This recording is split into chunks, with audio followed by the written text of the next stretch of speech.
में है, जब तक मैं एक सदगृहस्थ के यहाँ रहा गोबर में लिपटा रहा,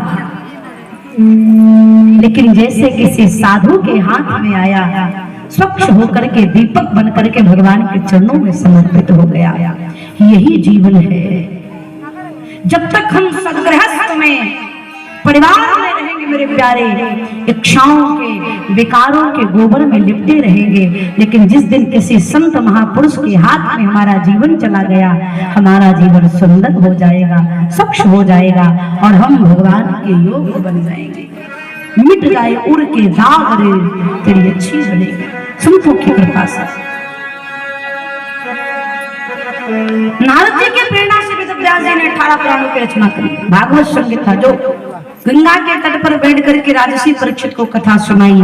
प्रश्न उठता है ये परीक्षित कौन है?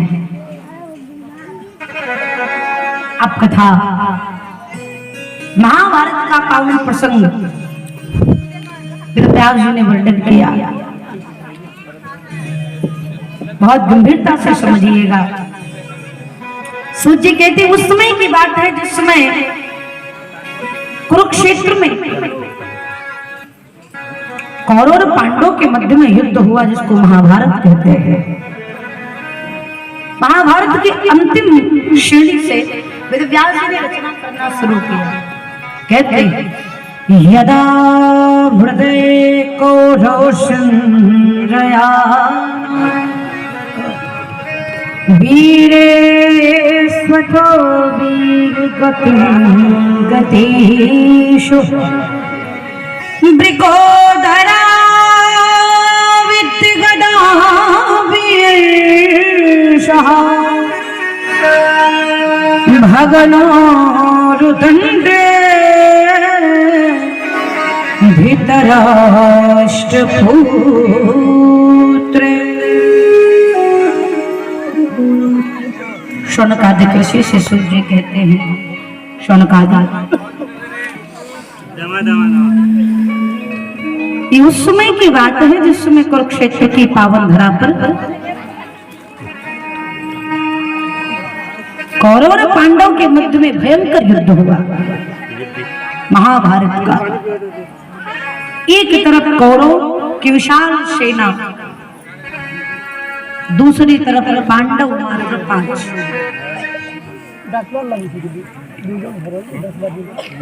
पांडव में कुंती नंदन महाराज भीम के गदा का प्रहार दुर्योधन की जंघाओं पर हुआ है।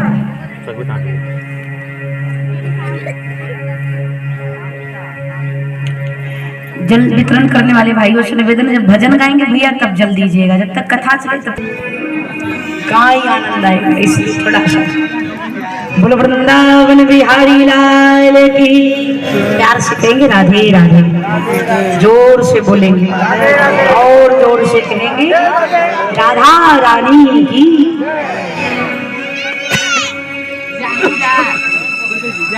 कुरुक्षेत्र की पावन धरा, भीमसेन की गदा का प्रहार दुर्योधन की जंघाओं पर हुआ है। दुर्योधन कलज रहा है, कह रहा है, काल सन्निकट खड़ा है, मृत्यु बिल्कुल सन्निकट है।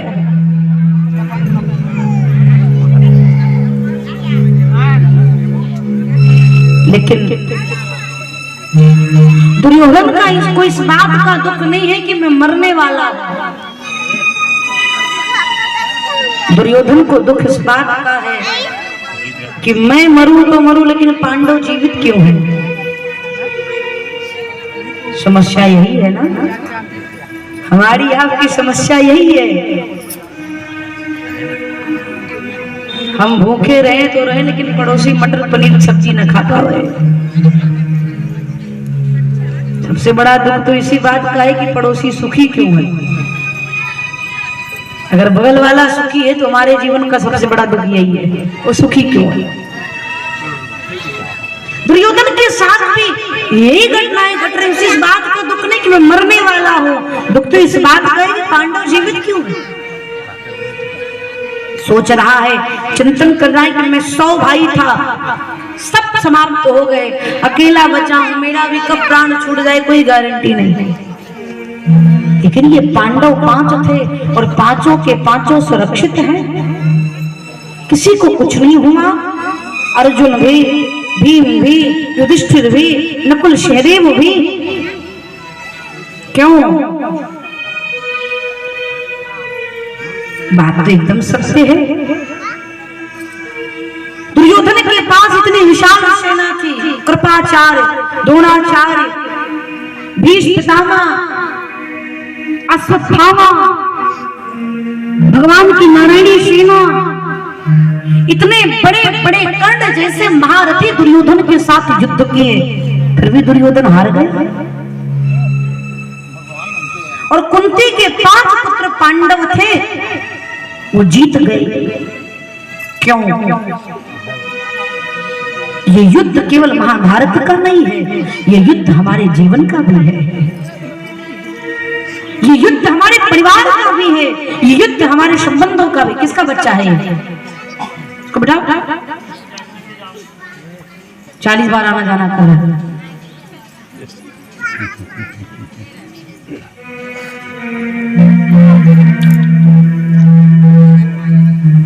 ये युद्ध हमारे परिवार का भी है, हमारे संबंधों का भी, हमारे भीतर भी चल रहा है। पांडव की जीत, कौरव की हार, ये युद्ध सत्य और असत्य के बीच का है। ये युद्ध धर्म और अधर्म के मध्य का है। ये युद्ध इहलोक और परलोक का है प्यारे।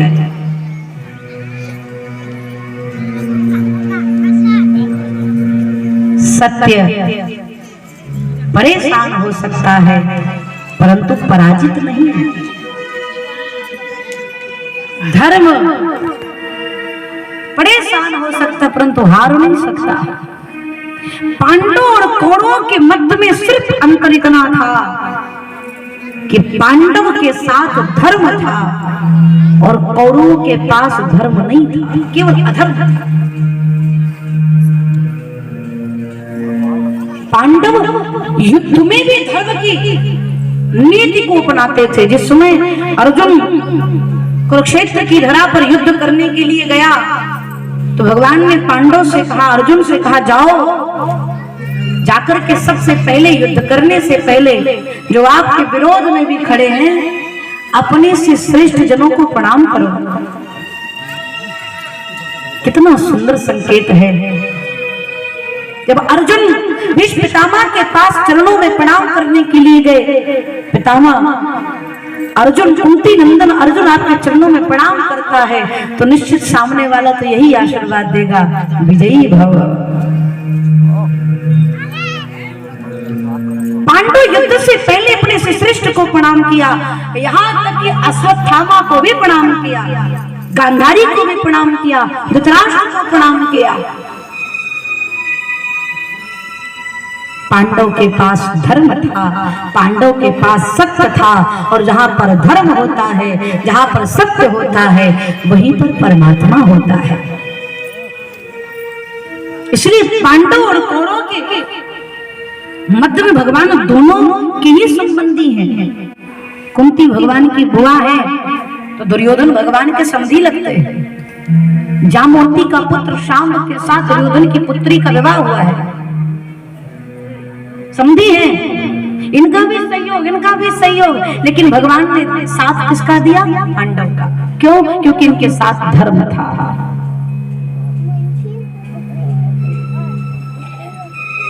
धर्म का अर्थ क्या है? धर्म किसे कहते हैं प्यारे?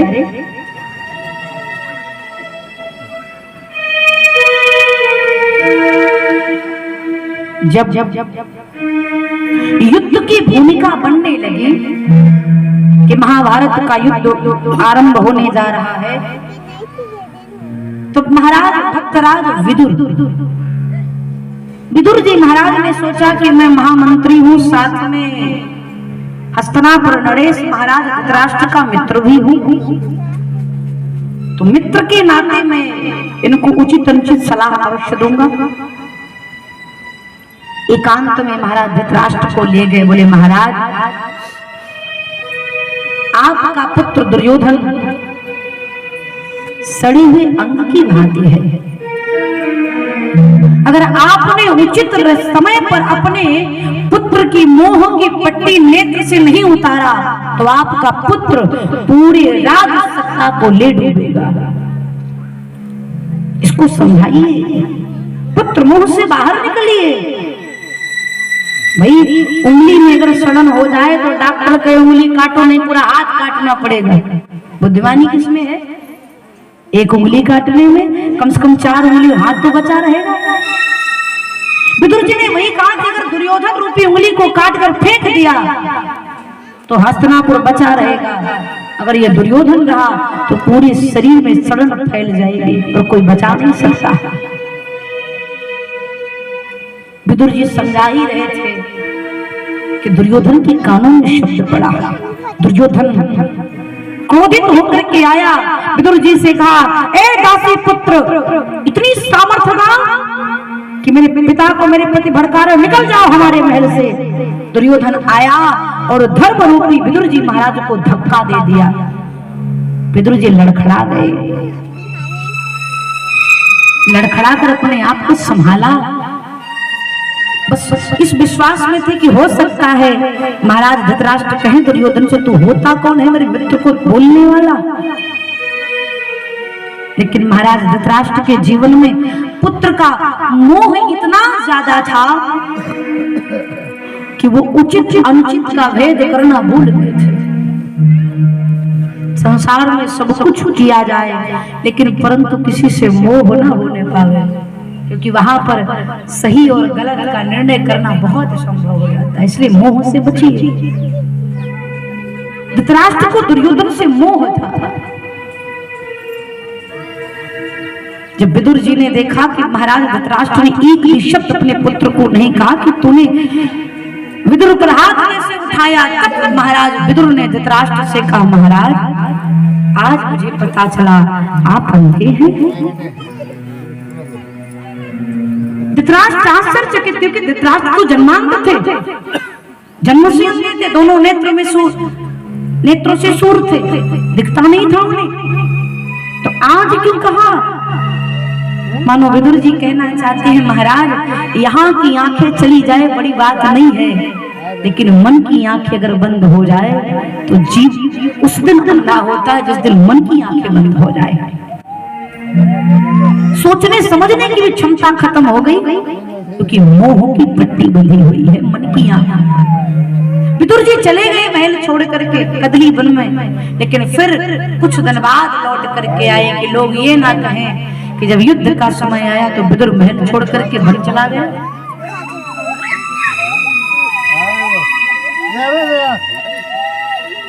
कौरव के साथ धर्म नहीं था इसलिए पराजय हुई, और पांडव के साथ धर्म था।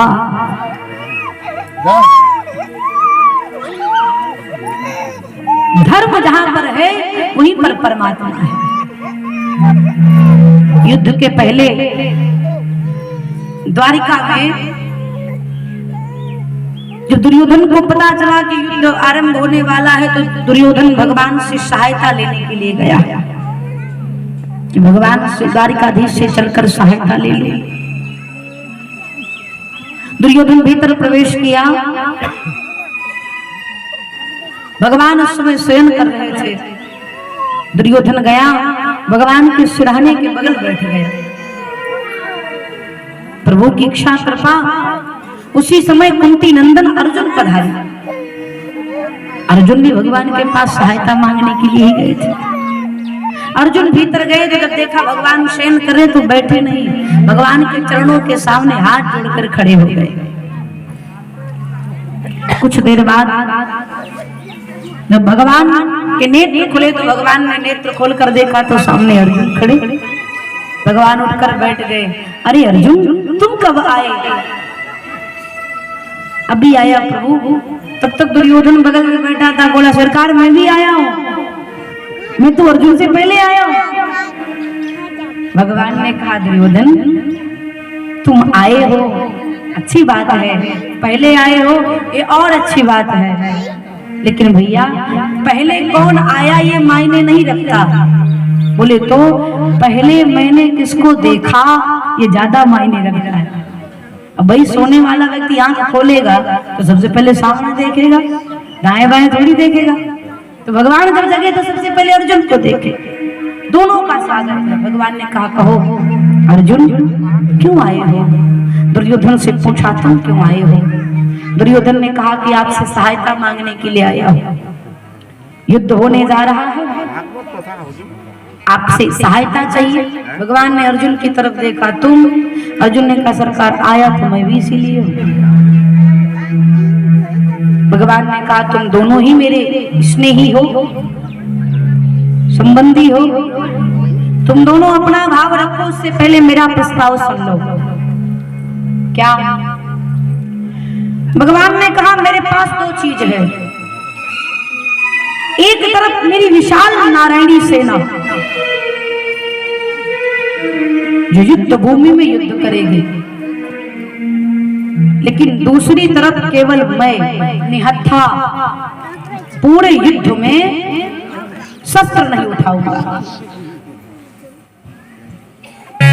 एक तरफ मेरी सेना रहेगी जो युद्ध करेगी और दूसरी तरफ मैं केवल युद्ध को देखूंगा।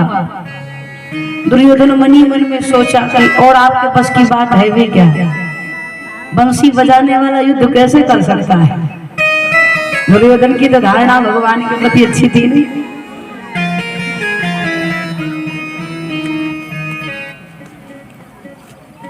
भगवान ने अर्जुन से कहा कि अर्जुन मैंने तुम्हें पहले देखा है, अस्तु तुम्हारा जो मन करे तुम मांगो। बहुत ध्यान से समझिएगा।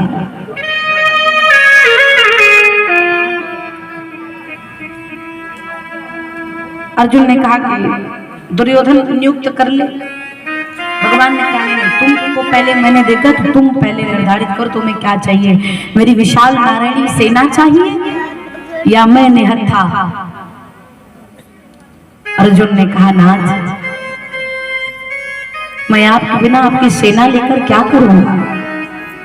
मुझे तो केवल आप चाहिए, केवल आप।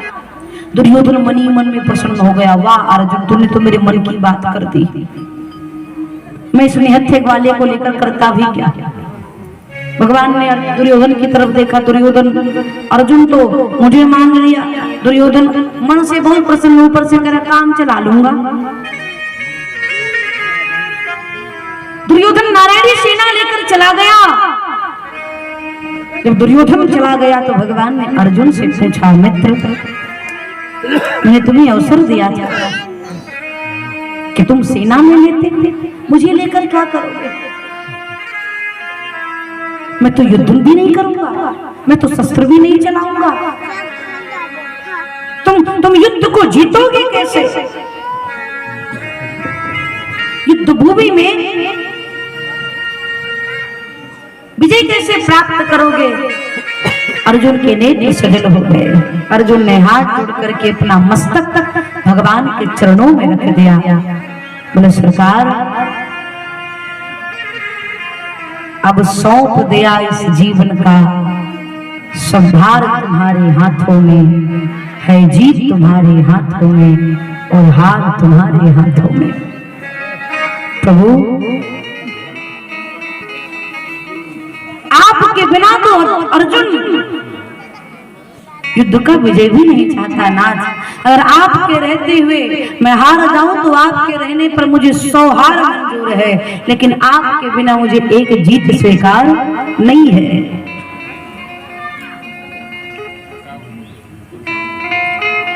अर्जुन ने भगवान से कहा, युद्ध मत करिएगा नाथ, लेकिन मेरे रथ की डोर आप अपने हाथों में रखिएगा, क्योंकि अर्जुन जानता है कि जिसकी जीवन की डोर जगन्नाथ के हाथ में हो उसका रथ कभी विमुख नहीं हो सकता, कभी हार नहीं सकता, कभी टूट नहीं सकता। तो भगवान ने वही किया। अर्जुन के सारथी बन करके भगवान ने महाभारत के युद्ध को किया। अंतोगत्वा में पांडव की जीत और कौरवों की हार हुई। भगवान हर क्षण पांडवों के साथ रहे। पल पल पर भगवान ने भक्तों पर कृपा करे, क्योंकि भगवान की महिमा ही इसीलिए है। प्रबल प्रेम के पाले पढ़कर प्रभु को नियम बदलते देखा, अपना मान भले टल जाए पर भक्त का मान न टलते देखा। वही भैया भीष्म पितामह ने प्रतिज्ञा की थे, कल युद्ध भूमि में कृष्ण को शस्त्र उठाना ही पड़ेगा, अगर मैंने ऐसा नहीं किया तो मैं गंगा पुत्र नहीं। भीष्म पितामह ने प्रतिज्ञा कर ली, और भीष्म पितामह ने यह भी प्रतिज्ञा कर ली कि कल पांडव में से किसी एक को मार दूंगा। अब जब इतना सुना तो भगवान एकदम डर गए। भीष्म पितामह की प्रतिज्ञा है, कहीं पांडव में से किसी को कुछ हो गया तो मैं द्रौपदी को क्या मुख दिखाऊंगा, क्योंकि द्रौपदी को वचन दिया है भगवान ने कि कृष्णे मैं तुम्हें वचन देता हूं, मैं तुम्हारे 5 पतियों को कुछ नहीं होने दूंगा। युद्ध के पहले ही द्रौपदी ने वचन ले लिया था भगवान से, लेकिन अब भगवान एकदम भयभीत है कि अगर भीष्म पितामह ने पांडव में से किसी एक को मार दिया तो मैं द्रौपदी को मुख क्या दिखाऊंगा। भगवान को रात भर नींद नहीं आ रही है। कभी दुर्योधन, कभी अर्जुन के कक्ष में जाते, कभी युधिष्ठिर के कक्ष में जाते, कभी नकुल के कक्ष में जाते, नींद नहीं आ रही। अर्जुन सो रहे थे, भगवान दौड़े दौड़े गए अर्जुन को जगाने के लिए, उठो अर्जुन उठो। अर्जुन ने कहा क्या बात है प्रभु, नींद नहीं आ रही आपको? भगवान ने कहा ऐसी खबर लेकर के आए कि तुम्हारी भी नींद गायब हो जाएगी। अर्जुन ने कहा ऐसी कौन सी खबर लेकर के आए हैं प्रभु आप? भगवान ने कहा भीष्म पितामह ने प्रतिज्ञा की है, कल युद्ध भूमि में 5 में से किसी एक को मार देंगे। अर्जुन ने कहा बस यही बात? बोले हाँ। बोले मैं जानता हूं, मैं जानता हूं। भगवान ने कहा अर्जुन तुम जानते हो फिर भी निश्चिंत होकर के सो रहे हो, तुम्हें डर नहीं लग रहा है? अर्जुन ने मुस्कुरा करके भगवान को जवाब दिया, प्यारे जिन पांडवों की रक्षा करने के लिए द्वारिकाधीश जग रहे हो उन पांडवों को जगने की जरूरत नहीं है। आप हमारी सुरक्षा के लिए तो जग रहे हैं। भगवान ने कहा तुम्हें चिंता नहीं हुई? भीष्म पितामह की प्रतिज्ञा सुन करके अर्जुन ने कहा प्रभु ये चिंता कौन सी बला है? बचपन से मेरी माँ ने चिंता करना सिखाया ही नहीं। मेरी माँ हमेशा एक ही चीज कहते थे, द्वारिकाधीश कृष्ण का चिंतन करो, अगर तुम उनकी चिंतन करोगे तो वो तुम्हारी चिंता करेंगे।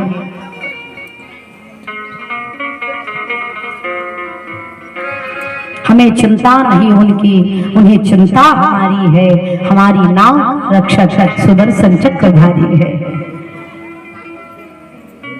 भगवान का चिंतन करिए, चिंता उन पर छोड़ दे। भगवान ने हर कदम पर पांडव का साथ दिया और दुर्योधन हमेशा भगवान पांडव के साथ छल करता था। एक बड़ा प्यारा प्रसंग है महाभारत का। एक बार दुर्योधन के यहाँ ऋषि दुर्वासा अपने 10,000 शिष्यों के साथ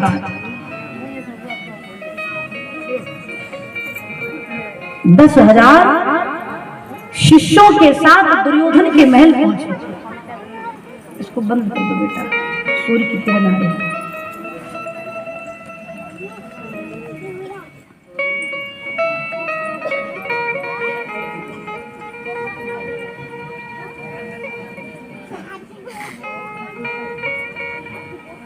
दस 10,000 शिष्यों के साथ दुर्योधन के यहाँ दुर्वासा ऋषि पहुंचे।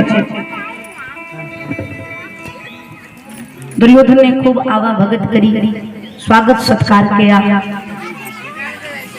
भोजन कराया। कुछ दिन बाद जब दुर्वासा ऋषि जाने लगे तो कहा दुर्योधन बहुत प्रेम से समझिएगा, जो मांगना है मांग ले, मैं तेरी सेवा से प्रसन्न हूं। दुर्योधन ने सोचा अच्छा मौका है,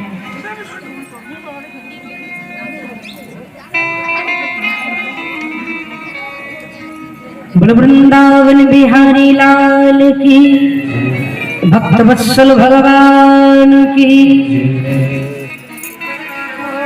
दुर्योधन को लगा कि अच्छा मौका है।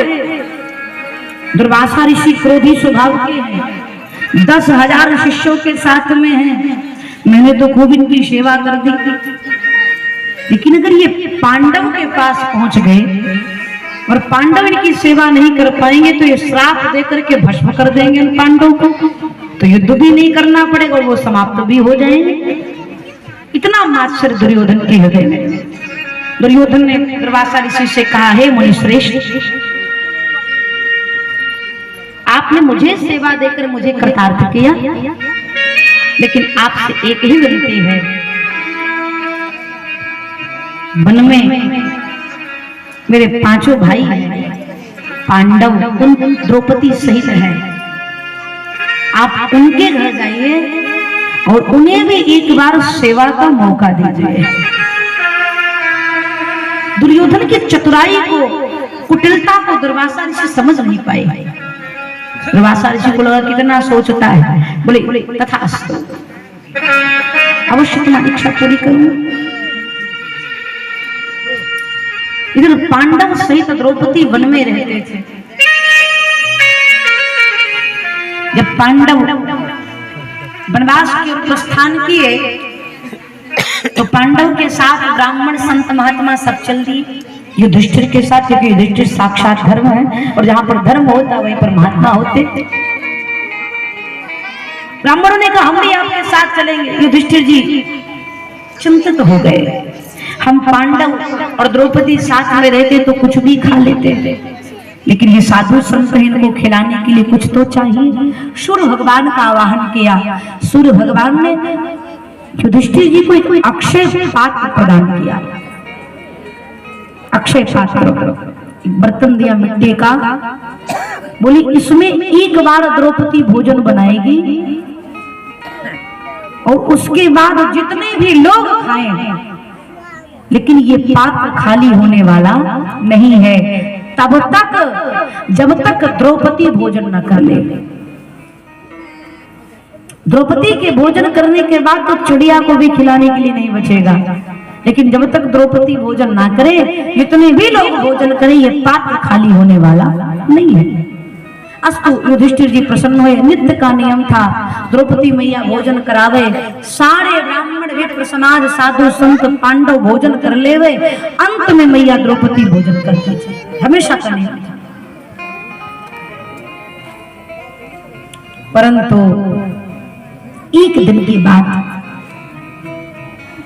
दुर्वासा ऋषि अपने 10,000 शिष्यों के साथ भ्रमण करते करते करते करते मध्याह्न के समय, दोपहर के बाद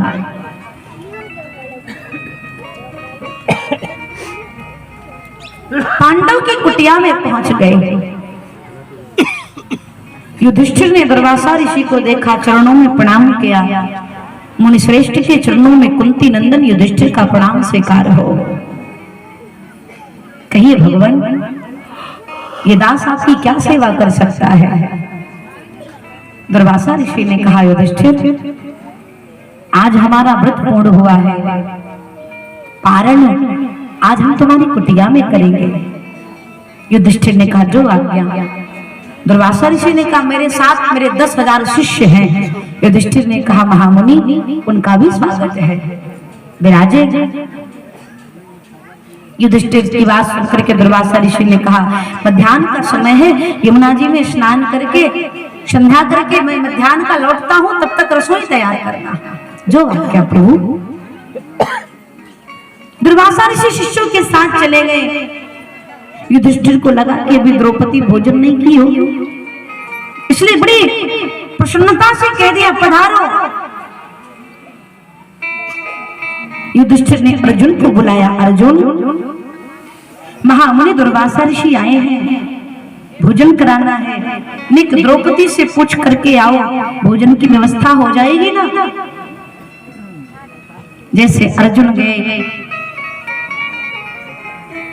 द्रौपदी को ज्ञात हुआ कि दुर्वासा ऋषि पधारे हैं भोजन करने के लिए।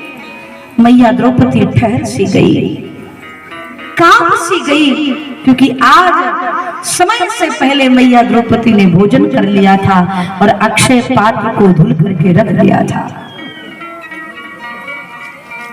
द्रौपदी ने अर्जुन से कहा, नाथ आज मैंने तो भोजन कर लिया। अक्षय पात्र धुल उठा। जब ये बात युधिष्ठिर को पता चली तब युधिष्ठिर जी डर गए। अब क्या करूंगा? अगर दुर्वासा ऋषि को भोजन न कराया तो वो क्रोधित हो जाएंगे, और क्रोध से सबसे बड़ा डर तो यह है कि मैं खा लिया हूं और मेरे द्वार से साधु भूखा चला जाए।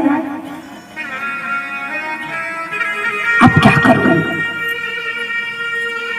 भरत वंश की कुलवधू आर्य नारी द्वारिकाधीश भगवान कृष्ण की बहन आज द्रौपदी अपने आप को दोषी समझ रही है कि मैं कैसी स्त्री हूं कि मेरी वजह से मेरे पति के स्वाभिमान पर कोई आंच ना जाए, कहीं ऐसा ना हो कि मेरी वजह से मेरे पांचों पतियों का शीश महामुनि दुर्वासा के सामने झुक जाए। अपने आप को दोषी मान करके मैया द्रौपदी सोचने लगी अब क्या करूं। स्त्री का धर्म ये है, कथा संकेत करती है मैया, एक कुशल गृहिणी वही है जो रसोई बनावे, सबको भोजन करावे और सबसे बाद में स्वयं भोजन करे।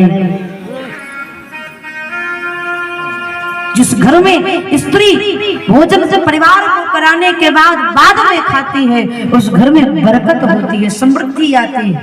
लेकिन आज का जमाना बदल रहा है, लोग बनाते जाते हैं और बीच बीच में चखते जाते हैं। प्लेट खोल कर देखेंगे नमक ठीक तो है, ठीक नहीं होगा तब क्या कर लोगे? बनाने के बाद भगवान को भोग लगाइए, श्रेष्ठ जनों को पवाइए, फिर लास्ट में खाइए मैया। बीच में चखने से रसोई झूठी हो जाती है। हमारे यहाँ तो भगवान के प्रसाद की पद्धति है भोग की। हम भगवान के सामने भोग रखे, जितनी भी सामग्री रखे, दाल चावल रोटी सब्जी आदि, अगर मन से आपके मन में भगवान के भोग को देखकर लालच जग गया तो भगवान का भोग झूठा हो जाता है। मन में भी लालच नहीं आनी चाहिए भगवान के भोग को देखकर। अरे खाना तो तुम ही को है, थोड़ा देर कंट्रोल कर लो। भोग लगाते समय आपके मन में लालच नहीं होनी चाहिए, और यद्यपि लालच बढ़ी तो भगवान उस भोग को ग्रहण नहीं करते। लोग ऐसे थाली रख देते, भगवान को कम थाली को ज्यादा देखते हैं।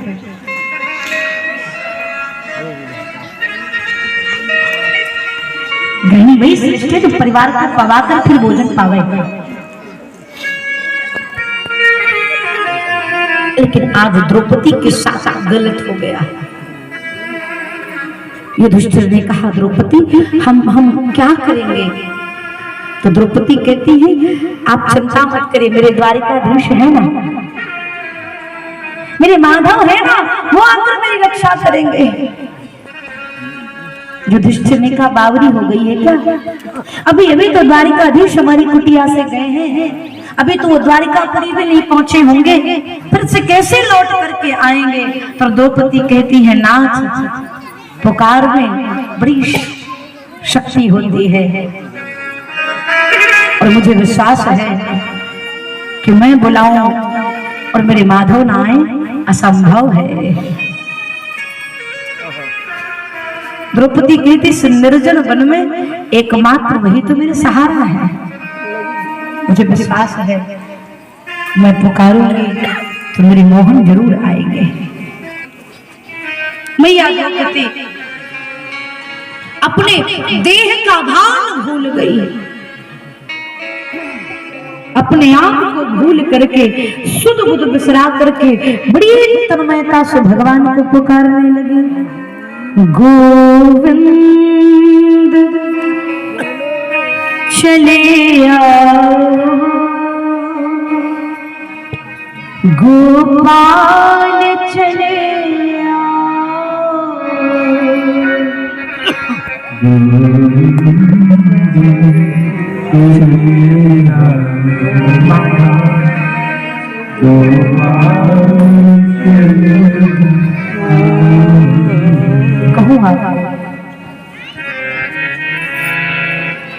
बेटी जब ससुराल में होती है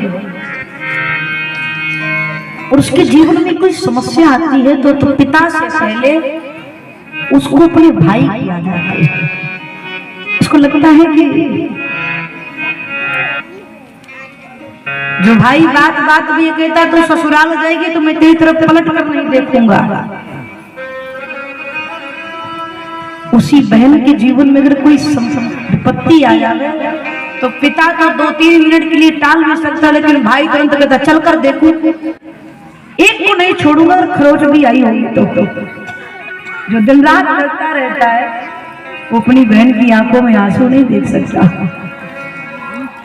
द्रौपदी कहती है दुनिया कोई आए या ना आए, लेकिन एक बहन पुकारे और भाई ना आए असंभव हो। आज द्रौपदी आर्त भाव से अपने गोविंद को पुकार कर कहती है माधव गोविंद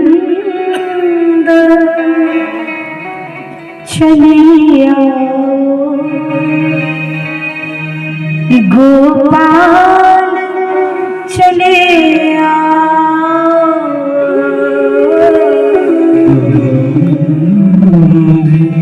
चले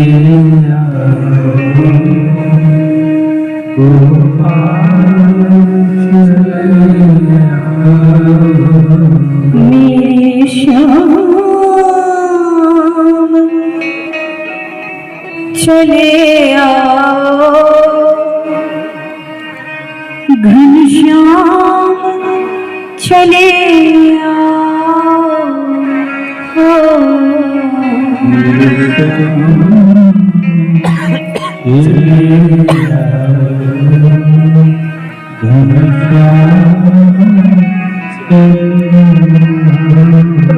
पुलकित हो रही है द्रौपदी का। ठहर सी गई है, कहीं ऐसा ना हो कि मैं अपने कलंक बन जाऊं। हे प्रभु आकर मेरी रक्षा करिए। भगवान के कानों तक आवाज नहीं पहुंच पा रही थी, मैया द्रौपदी व्याकुल हो गई।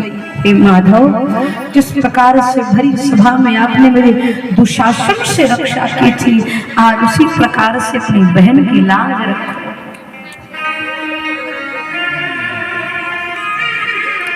मैया द्रौपदी स्थिर हो गई, केश बिखर गए, वस्त्र सर से नीचे गिर गया और व्याकुल होकर के व्यथित होकर के भगवान को पुकारने लगी। मेरे श्याम चले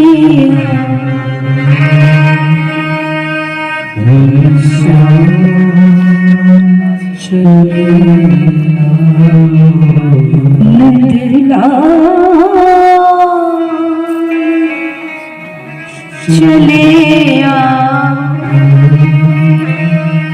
एक बार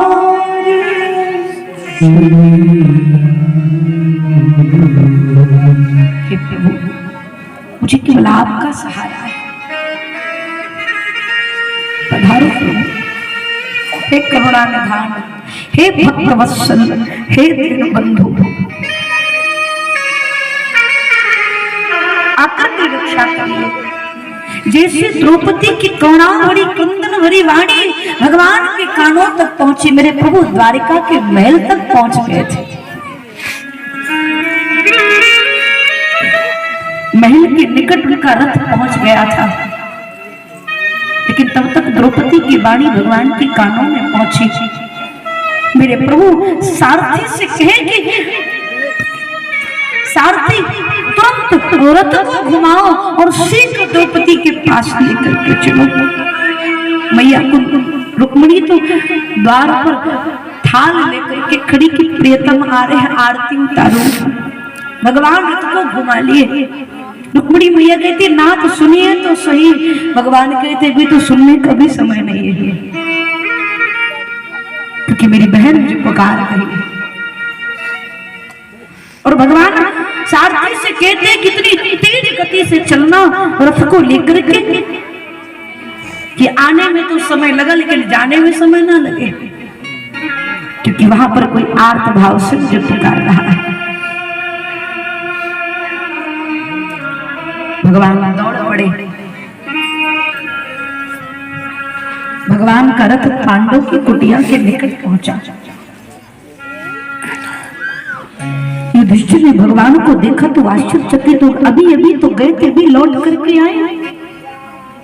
अर्जुन खड़े हैं युधिष्ठिर के बगल में। भगवान को द्रौपदी से मिलने की इतनी जल्दी है कि भगवान ने युधिष्ठिर को प्रणाम नहीं किया और अर्जुन को अपने आप को प्रणाम करने भी नहीं दिया।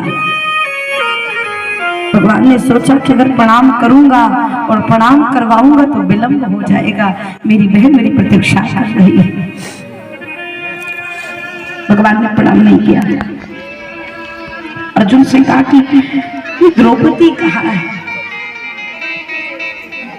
अर्जुन ने संकेत किया। भगवान दौड़ते हुए गए। मैया द्रौपदी के नेत्र बंद है और रोम रोम से केवल कृष्ण कृष्ण कृष्ण।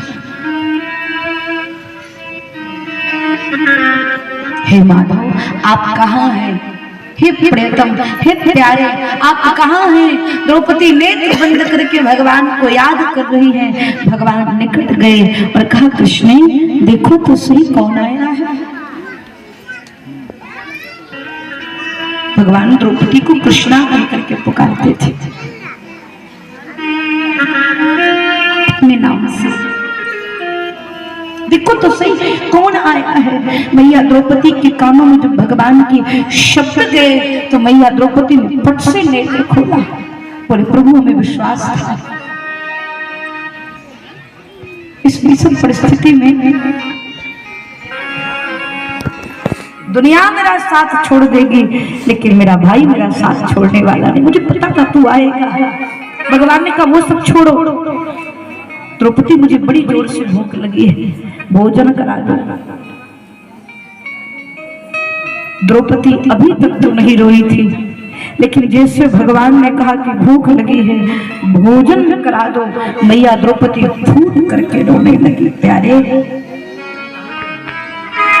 कम से कम आप तो अपनी बहन की परीक्षा मत लो। आप जानते हैं कि वन में रहने वाली आपकी इस बहन के पास आपको खिलाने के लिए कुछ नहीं है, उसी का प्रबंध करने के लिए तो मैं आपको बुलाई हूं। भला मैं आपको क्या खिला सकती हूँ? माधव आज मैंने अक्षय पात्र को धुल करके रख दिया है। आज आपकी बहन के पास आपको देने के लिए कुछ नहीं है। भगवान ने कहा ऐसा हो ही नहीं सकता, ऐसा हो ही नहीं सकता। द्रौपदी देखो तो सही अक्षय पात्र में कुछ तो होगा, जो बचा हो वही दे दो। भगवान के कहने से मैया द्रौपदी ने पात्र उठा करके घुमा घुमा कर देखना चाहा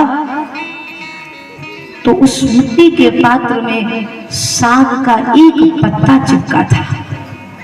एक पत्ता साग का एक पत्ता चिपका था। मैया द्रौपदी ने उस अक्षय पात्र को भगवान के हाथ में दे दिया और कहा माधव इस पात्र में साग का एक पत्ता है और कहो भैया इस साग के एक पत्ते को आप भी खाइए और पूरे जगत को भी खिलाइए। आप भी खाइए और जगत को भी खिलाइए।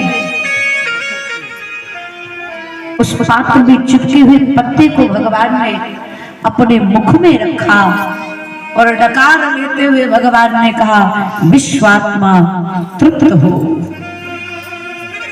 जैसे भगवान ने साग के पत्ते को अपने मुख में रखा पूरी की पूरी सृष्टि तृप्त हो गई। सबका पेट भर गया।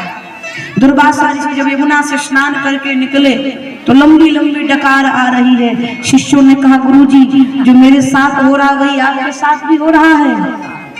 गुरुजी ने कहा हाँ बेटा। बोले फिर क्या करें? बोले पांडव के यहाँ का प्रोग्राम कैंसिल करो, कहीं और चलते हैं। दुर्वासा ऋषि पूरी मंडली के साथ वहीं के वहीं लौट गए, द्रौपदी के पास लौट करके नहीं आए।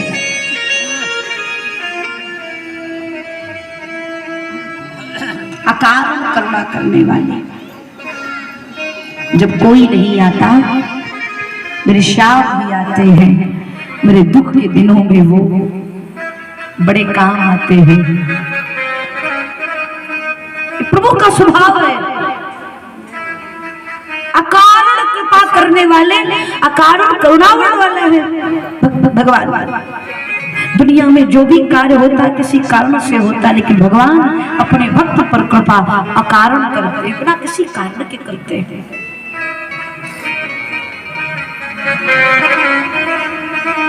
मैया द्रौपदी भगवान को पुकारी, भगवान ने आकर पांडवों की रक्षा करी। जब जब प्रेमी कहीं पे कोई रोता है, आंख के आंसू से चरण को धोता है, अक्सर तन्हाई में तुझे पुकारे, नाज़ुदी पर चले। आइए प्रेम से पुकारे प्रभु को, कह दो हम हारे हारे हारे,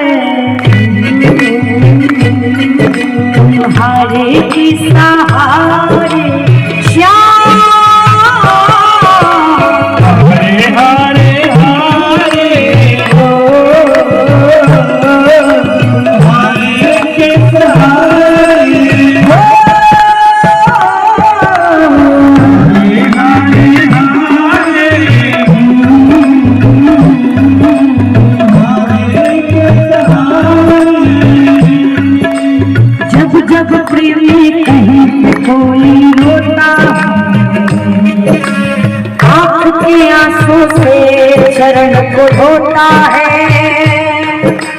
अक्सर तन्हाई में तुझे पुकारे, नाज़ुदी पर चले, हम हारे हारे हारे, हारे के सहारे श्याम, हारे हारे हारे, हारे के सहारे हरि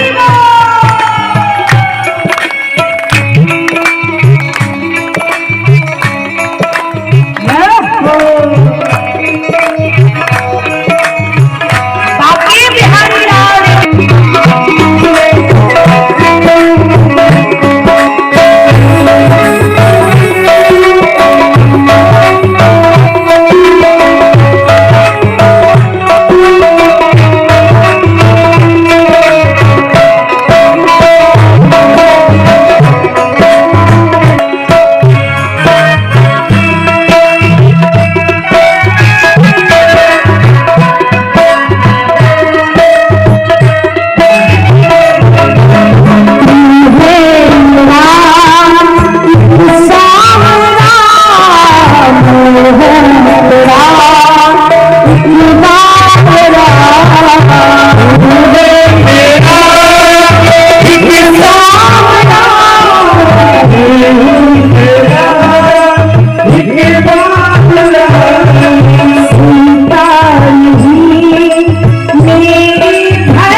जिनको नृत्य करना वही करेंगे, सब नहीं खड़े होंगे, जिनको नृत्य करना वही करेंगे।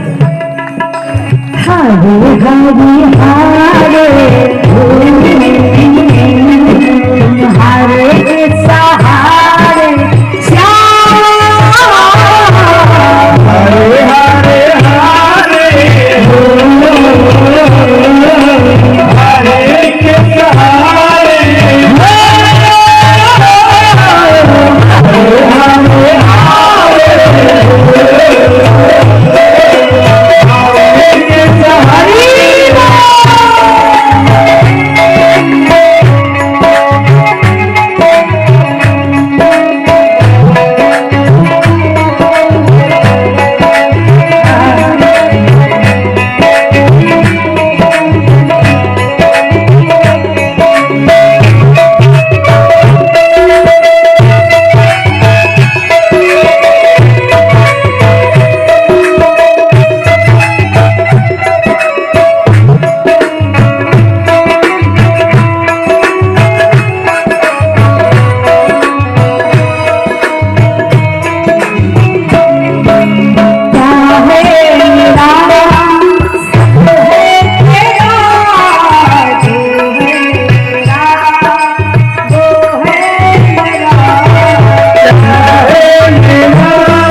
उठा लो लंबे लंबे हाथ और ऊपर कह दो हारे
भगवान कहाँ होगा, तेरी मेरी समस्या का समाधान कहाँ होगा।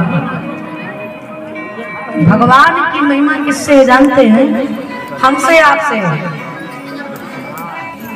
भक्त से भगवान की महिमा है। अगर भक्त ही नहीं होंगे तो भगवान को जानेगा कौन?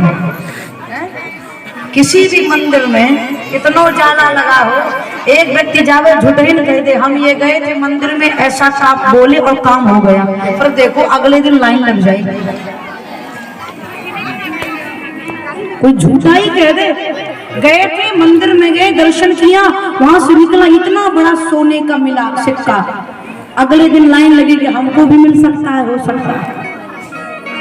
देखो तो मंदिर की जय जयकार होने लगती है। स्वभाव भगवान की पहचान भक्त से है। भगवान ने द्रौपदी पर कृपा करी, पांडव की रक्षा करी पग पग पर। आज युद्ध के अंत में दुर्योधन कलज रहा है, गुरुपुत्र अश्वत्थामा आई। अश्वत्थामा ने दुर्योधन से कहा कि मैं तुम्हारी पक्ष में होता, सेनापति मुझे बनाए होते तो आज पांडवों में से किसी एक का सर तुम्हारे पास होता। दुर्योधन ने कहा जो हो गया उसको तो नहीं मिटाया जा सकता, अब क्या कर सकते हो? अश्वत्थामा ने कहा 5 पांडवों को समाप्त कर दूंगा। दुर्योधन ने कहा शुभ काम में देरी कैसी, जाओ। आज विजय की रात्रि है, ध्यान से समझना। भगवान पांडव और द्रौपदी सहित सबको लेकर शिविर से बाहर चले गए, लेकिन पांडव की जगह पर पांडव के पुत्रों को शयन करा दिया, क्योंकि भगवान जानते थे अश्वत्थामा आने वाला है। फिर भी द्रौपदी के 5 पुत्रों को वहीं सुला दिया। रात्रि का समय था, अश्वत्थामा समझ नहीं पाया, आया पांडव के पुत्रों को पांडव समझ करके सर से धड़ को अलग कर दिया, तलवार से शीश को काटा, दुर्योधन के पास लेकर के पत्थर गया। दुर्योधन ने जब देखा कि तो पांडव पुत्र हैं, कलजता हुआ प्राण त्याग दिया।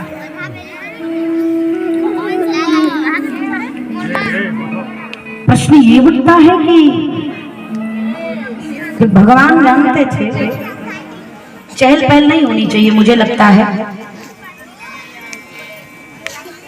कितनी बार कहना पड़ता है कि चुप रहिए, एक आध बार मौका दे दिया करिए हमको कहने के लिए, तनी बोल लीजिए। यही कहते रहते चुप रहिए चुप रहिए, 20 मिनट उसी में चला जाता है। अच्छा बड़ी सुंदर बात है, इनको एक बार नहीं कहना पड़ेगा और इनको बिना कह रहे नहीं सकते। ट्रेन की एक रायपुर से लेकर बंबई चले जाएंगे, लेकिन बगल वाले से नहीं कहेंगे आपका नाम क्या है, नहीं पूछेंगे। और मैया लोगों को एक स्थान पर 20 मिनट के लिए बिठा दो, पूरे खानदान का ब्यौरा बता देंगे। नाती पोते का कहाँ विवाह है यो बता देंगे। ये चुप हो जाए तो दुनिया उधर हो जाए महाराज। खैर अच्छी बात है, सब में आनंद है। प्रश्न ये उठता है कि भगवान अगर द्रौपदी को बचा सकते थे, पांडव को बचा सकते थे, तो द्रौपदी के 5 पुत्रों को क्यों नहीं बचाया? जानते थे ना सब थामा आने वाला है। तो भगवान द्रौपदी के पुत्रों को क्यों लिटा दिए पांडव की जगह पर? इसका एक ही अर्थ है कि महाभारत का युद्ध एक भयंकर युद्ध था। युद्ध की भूमि रक्त से लाल थी। गांधारी ने 100 पुत्र खोए थे। एक मां ने 100 पुत्र खोए थे। कुंती कर्ण जैसा पुत्र खोई थे। सुभद्रा अभिमन्यु जैसा पुत्र खोए थे। लेकिन द्रौपदी का तो कुछ गया ही नहीं था। 5 पति जीवित, 5 पुत्र जीवित। जिन द्रौपदी की वजह से महाभारत का युद्ध भया, उन द्रौपदी को पता ही नहीं चला कि युद्ध का मतलब क्या होता है। भगवान ने सोचा कि अगर द्रौपदी के पुत्रों की हत्या नहीं भई, अगर जब तक कुछ जाति पैर न फटी बेगाई, सो का जाने पीर पर आई। जब तक इनके जीवन में वास्तविक रूप से घटना घटेगी नहीं, तब तक इन्हें पीड़ा का एहसास नहीं होगा। द्रौपदी का एक शब्द महाभारत को उपजा दिया। भगवान ने कहा बताना जरूरी है कि खोने का दर्द क्या होता है। द्रौपदी पुत्रों को सुला करके गई थी, ब्रह्म वेला में जगाने के लिए आई, तो बड़ी उत्साह के साथ आई कि आज पुत्रों को श्रृंगार कराऊंगी, आज तो महल जाना है, आज तो महाराज राजा बनेंगे। बड़े सपने लेकर के अपने पुत्रों को जगाने के लिए आई। जब शिविर में प्रवेश किए तो पूरा शिविर रक्त से लाल पड़ा था।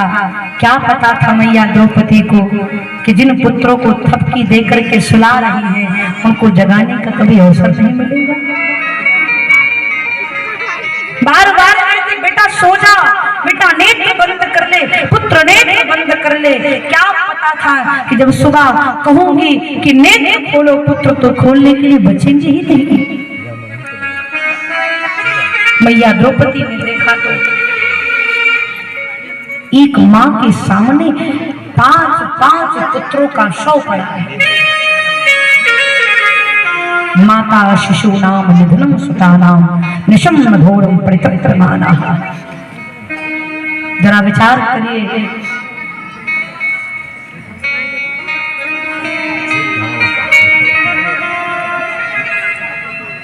पुत्र के सामने माता पिता के जीवन की अंत हो जाए,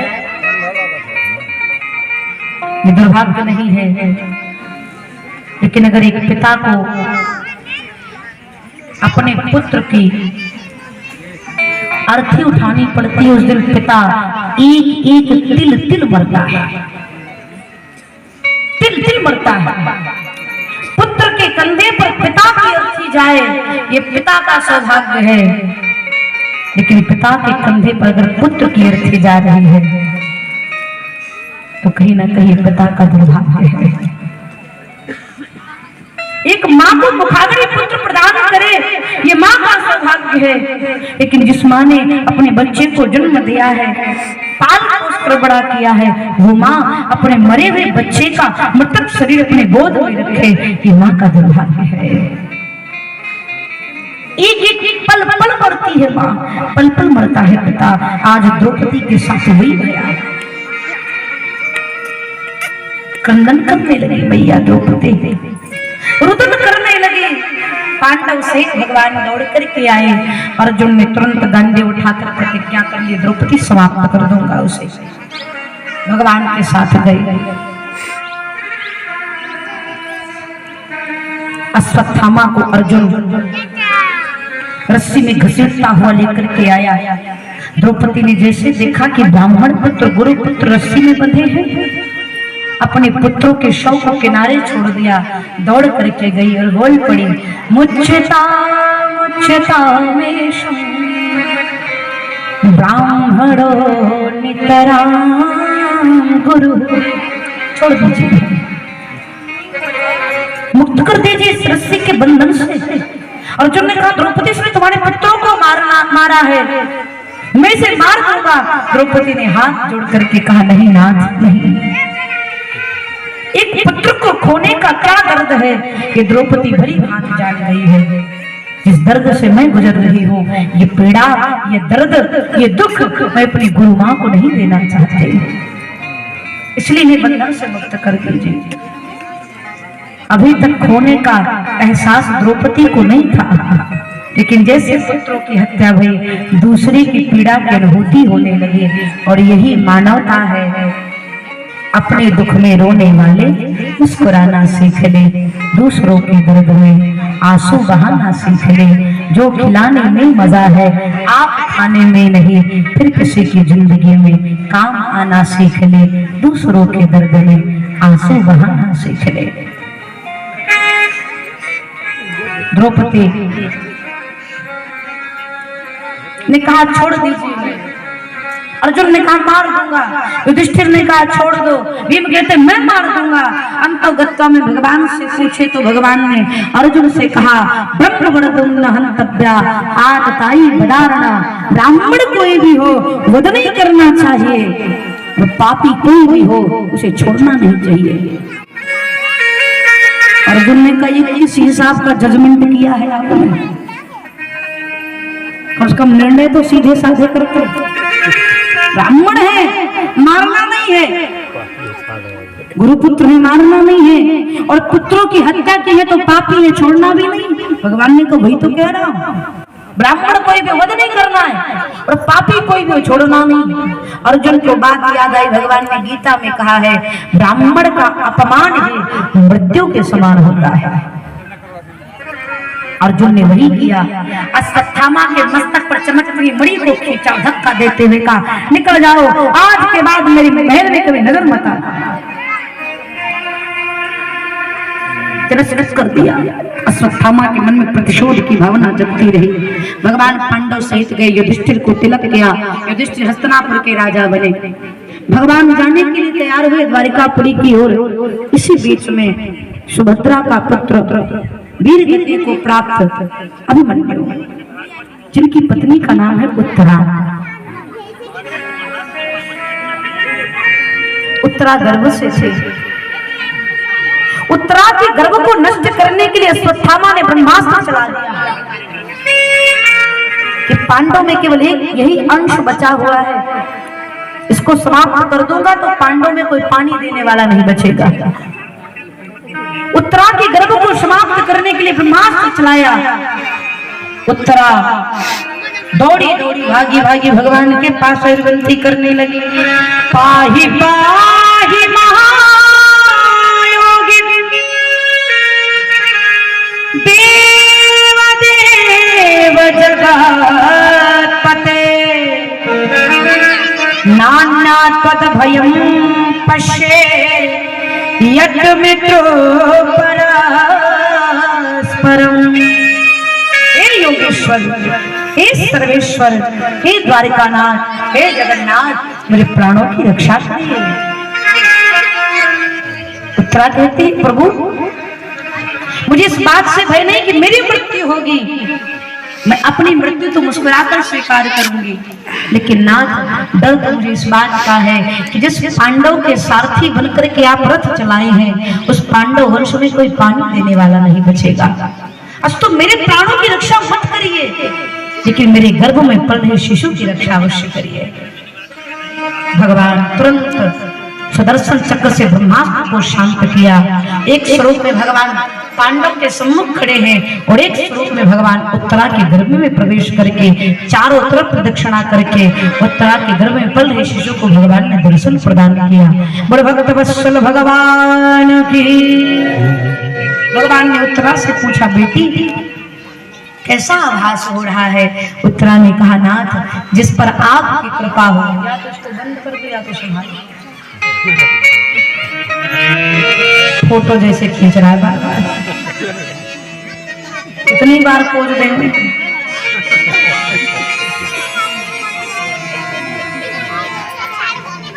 भगवान से उतना कहते हैं, प्रभु जिसकी शीश पर आपका हाथ है, जाको राखे साईं मान सके न कोई, बाल न बाका कर सके जो जग तेरी हो। आहा भगवान धन्य है उत्तरा के गर्भ में पैदा शिशु। भगवान कभी किसी के गर्भ में नहीं जाते, ध्यान से सुनना। भगवान कभी किसी के गर्भ में नहीं जाते, ना कौशल्या के गर्भ में, ना देवकी के गर्भ में, यशोदा के गर्भ में, किसी के गर्भ में नहीं गए। लेकिन आज भगवान अपने भक्त के प्राण की रक्षा करने के लिए उत्तरा के गर्भ में प्रवेश कर गए। ये भगवान की महिमा है। और कहूं आपको, स्त्री के गर्भ में या तो भगवान आते हैं या तो भगवान का भक्त आता है। लेकिन विश्व की, संसार की, और यूं कह दिया जाए, मुझे लगता है कि ब्रह्मांड की, पूरे ब्रह्मांड की एकमात्र मैया उत्तरा ऐसी है जिनके गर्भ में एक साथ भगवान भी हैं और भगवान के भक्त भी हैं। एक साथ मैया उत्तरा ने भक्त भगवान को अपने गर्भ में धारण किया। भगवान ने उत्तरा को कृपा करी। मैया कुंती ने भगवान के स्वरूप का दर्शन किया। 19 श्लोकों में स्तुति करी। कृष्णाय वासुदेवाय देवकी नंदनाय च नंद गोप कुमाराय गोविंदाय नमो नमः। नमः पंकजनाभाय नमः पंकजमालिने नमः पंकजनेत्राय नमस्ते पंकजयाग्रये। हे देवकी नंदन नंदन यशोदा नंदन कृष्णचंद्र, हम आपके चरणों में प्रणाम करते हैं। जैसे कुंती ने प्रणाम किया, भगवान ने कहा बुआ ये क्या कर रही हो? अरे मैं आपका भतीजा कृष्ण हूँ। कुंती ने कहा नाथ, आज संबंधों का माया जाल मेरे सम्मुख मत फेंकिए। मुझे पता है आप ब्रह्म हैं, आप परमात्मा हैं, हर क्षण आपने मेरी रक्षा की है। आज ये कुंती आपको प्रणाम करती। भगवान ने कहा बुआ मैं आपका भतीजा कृष्ण हूँ, आपके भाई वसुदेव का पुत्र हूँ, और कुछ नहीं। कुंती कहती है ना, अगर आप ब्रह्म नहीं होते तो कदम कदम पर मेरी रक्षा नहीं करते। भगवान ने मुस्कुरा करके कहा अच्छा मैं भगवान हूं तो जो मांगना है मांग लो, मैं दे दूंगा आपको। मैया कुंती ने कहा अवसर बड़ा अच्छा दिया है माधव आपने। मैया कुंती ने दोनों हाथ से अपना आंचल फैलाया और कहा हे प्यारे, जब तक मैं इस संसार में रहूं मेरे आंचल को दुखों से भर दो। जब तक मेरी सांस चले मेरे जीवन से कभी दुख न जाए। दुनिया में कौन ऐसा होगा जो भगवान से दुख मांगेगा? हम अपनी समस्या का समाधान लेकर भगवान के पास जाते हैं, लेकिन मैया कुंती कहती मुझे समस्या का समाधान नहीं, समस्या ही चाहिए। क्योंकि जब जिंदगी उलझी रहेगी तो सुलझाने वाला बगल ही खड़ा रहेगा।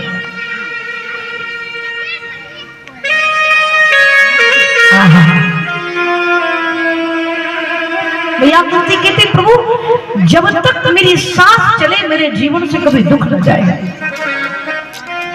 दुनिया आपसे सुख मांगती है, लेकिन ये कुंती आपसे केवल दुख मांगती है। भगवान ने कहा वो दुख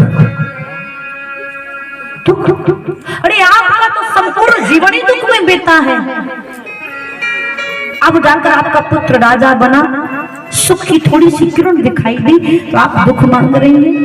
क्यों चाहती हैं दुख आप? तो मैया कुंती कहती है नाथ, जब जब जीवन में दुख था आप मेरे पास खड़े मिले। आज मेरे जीवन में सुख आ गया, मेरा पुत्र राजा बन गया, आप मुझे छोड़ करके जा रहे हैं। मुझे सुख से प्रेम नहीं है जिसमें आपकी याद ना हो, मुझे तो प्रेम उस दुख से है जिसमें आपकी याद हो। सुख के माथे सिल पड़े जो हरि हृदय से जा, बलिहारी वह दुख की जो